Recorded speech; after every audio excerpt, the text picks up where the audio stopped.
السلام عليكم ورحمة الله، بسم الله والصلاة والسلام على رسول الله. أهلا وسهلا بكل المبدعات اللي بيشرفوني يتفرجوا على الفيديو. إن شاء الله النهاردة هنشتغل مع بعض كوستر أو مفرش. هقولك إزاي تقدري تكبريه للمقاس أو الحجم اللي انت حباه. هنا الكوستر ده صغير أخد بواقي خيط. طبعا احنا عملنا أشكال منه كتير، هتلاقي إن شاء الله فيديوهات لكذا شكل للمفرش ده.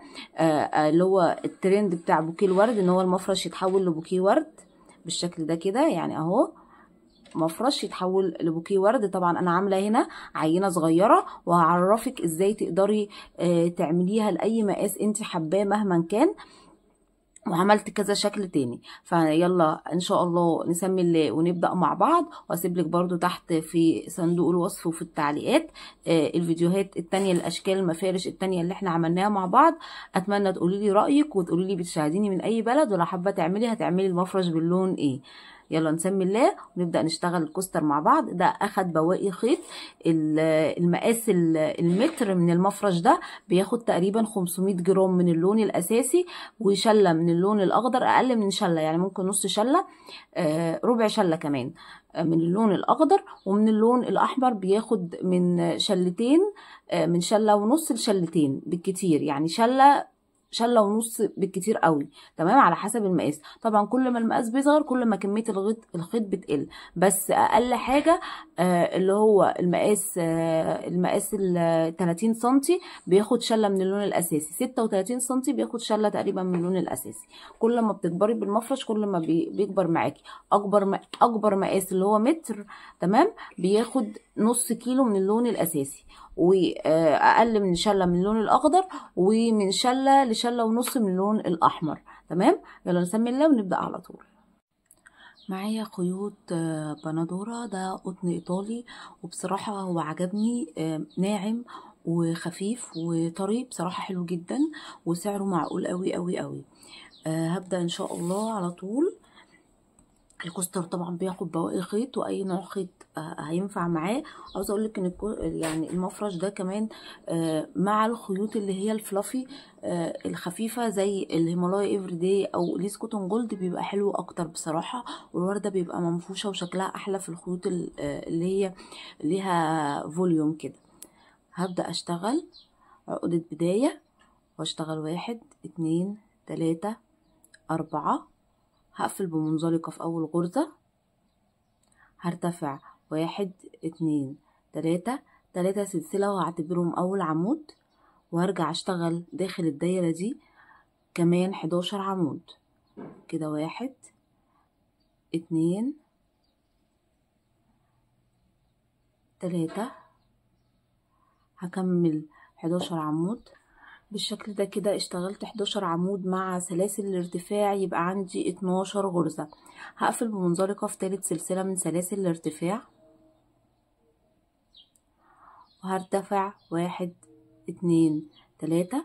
ده كده بالنسبة لي أول عمود سلاسل ارتفاع، 3 سلاسل أول عمود. هرتفع كمان سلسلة، ودي السلسلة اللي هتكون على السطر. هاخد لفة، اروح في الغرزة اللي بعديها أشتغل عمود سلسلة، الغرزة اللي بعديها عمود سلسلة. السطر بالشكل ده كله عمود سلسلة، كل غرزة بشتغل فيها عمود سلسلة. اشتغلت بالشكل ده كده 12 عمود سلسلة. اخر عمود اهو اشتغلت سلسلة، هقفل بمنزلقة في تالت سلسلة من سلاسل الارتفاع بالشكل ده. هرتفع 3 سلاسل، 1 2 3. ده كده اول عمود. هاجي تاني في نفس المكان في نفس الغرزة اللي قفلت فيها، هشتغل عمود سلسلة، واروح للعمود التاني اشتغل فيه 2 عمود، 1 2 سلسلة، والغرزة اللي بعدها 2 عمود، 1 2. هفضل شغالة بالشكل ده كده سلسلة 2 عمود لحد ما اخلص ال 12 عمود عندي في السطر. خلصت السطر بالشكل ده كده. اخر غرزة اشتغلتها 2 عمود سلسلة، هقفل بمنزلقة في تالت سلسلة. نركز بقى من اول السطر ده، لان السطر ده هو اللي هيكمل معانا بقية الشغل كله. هرتفع 3 سلاسل، 1 2 3. ده كده اول عمود. هاجي تاني في نفس المكان في نفس الغرزة اشتغل عمود كده التزايد بتاعي. بعد كده كل غرزة قبل السلسلة هشتغل عليها عمود. دي غرزة اهي هشتغل عليها عمود، عمود واحد. قابلني السلسلة اشتغل عليها سلسلة. اول غرزة بعد السلسلة تزايد، دي كده غرزة هشتغل عليها 2 عمود تزايد، دي اول غرزة بعد السلسلة. تمام كده. الغرزة اللي بعدها عمود واحد. تمام. سلسلة، اكمل اول غرزة بعد السلسلة تزايد، 1 2 في نفس المكان. كل غرزة قبل السلسلة غرزة واحدة، ادي كده عمود. في غرز تاني لا، السلسلة هعمل فوقيها سلسلة، وهكذا. يبقى كل غرزة قبل السلسلة بشتغل عليها عمود واحد، اول غرزة بعد السلسلة بشتغل فيها تزايد، وهكذا. هكمل السطر بالشكل ده ونرجع نشوف السطر اللي بعد كده هيكون ازاي. خلصت السطر بالشكل ده كده، هقفل بمنزلقة في تالت سلسلة من سلاسل الارتفاع، وارتفع 3 سلاسل، 1 2 3 كده. ده اول عمود. هرجع تاني في نفس المكان اشتغل عمود، يبقى انا عملت التزايد في اول السطر بتاعي. بعد كده كل غرزة قبل السلسلة غرزة واحدة، ادي كده غرزة عمود، كمان غرزة عمود. قبل السلسلة اشتغل عليها سلسلة. بعد كده اول غرزة بعد السلسلة بشتغل فيها تزايد، ادي كده 1 2. بعد كده كل غرزة بعد السلسلة اشتغل عليها غرزة واحدة، 1 2. السلسلة يبقى غرزة واحدة، اول غرزة بعد السلسلة غرزتين، 1 2.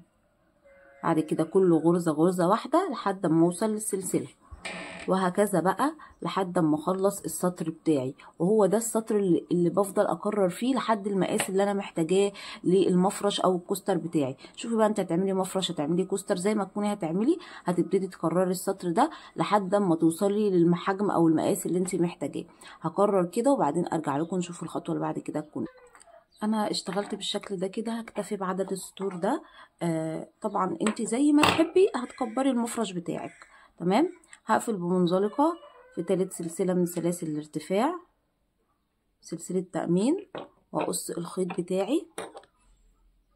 طبعا نضفي شغلك اول باول، المفرش ده نضفي شغلك اول باول، يعني خلصتي اوصلي الخيط على طول. بس انا عشان التصوير هاجي ادخل في اي غرزة في اي مكان تاني الغرزة، هجيب بقى اللون الاخضر واعمل عقدة بداية،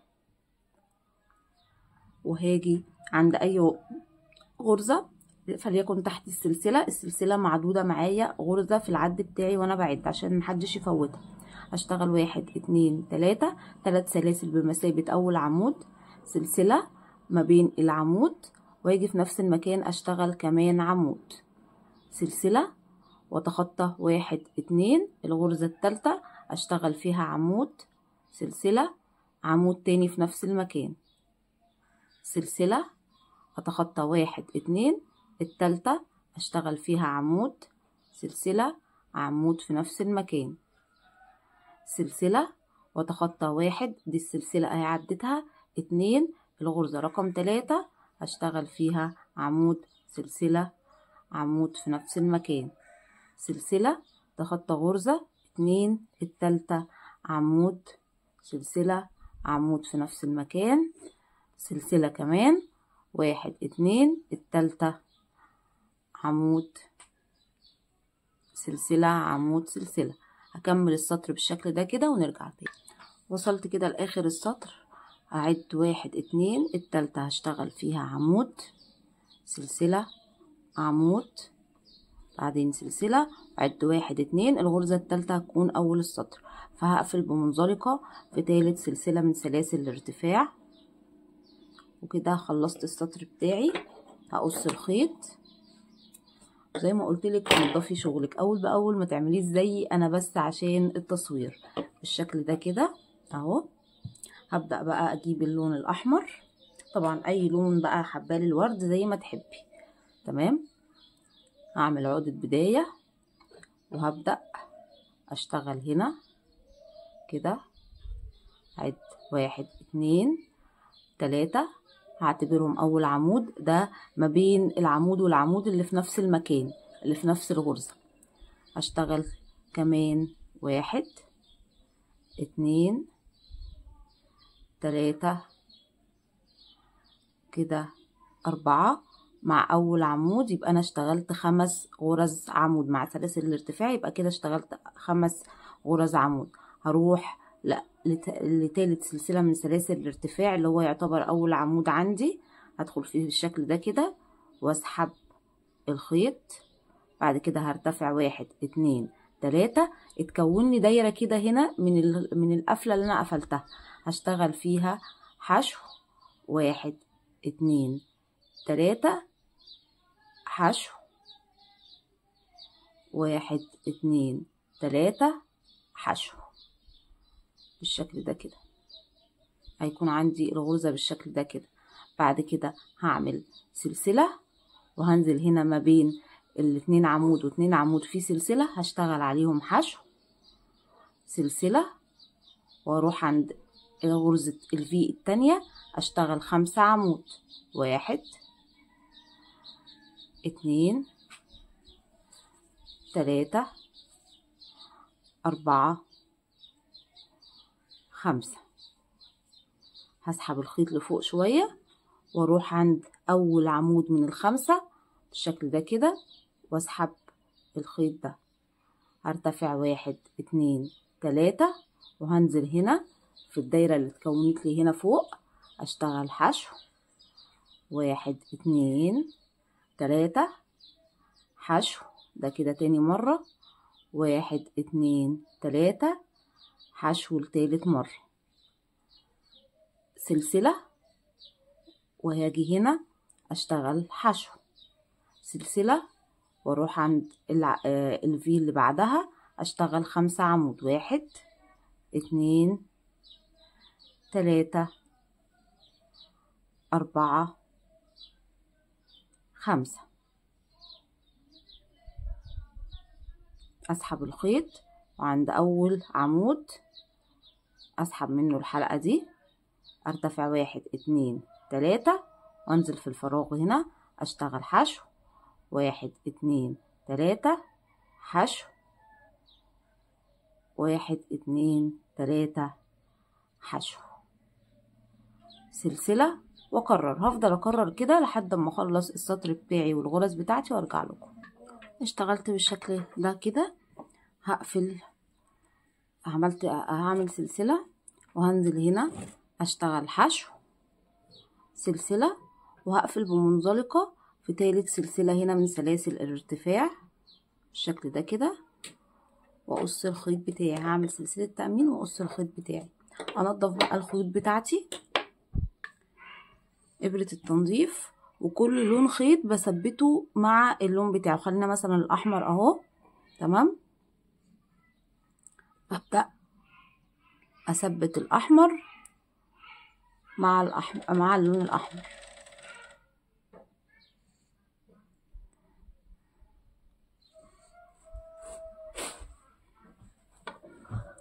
كده اهو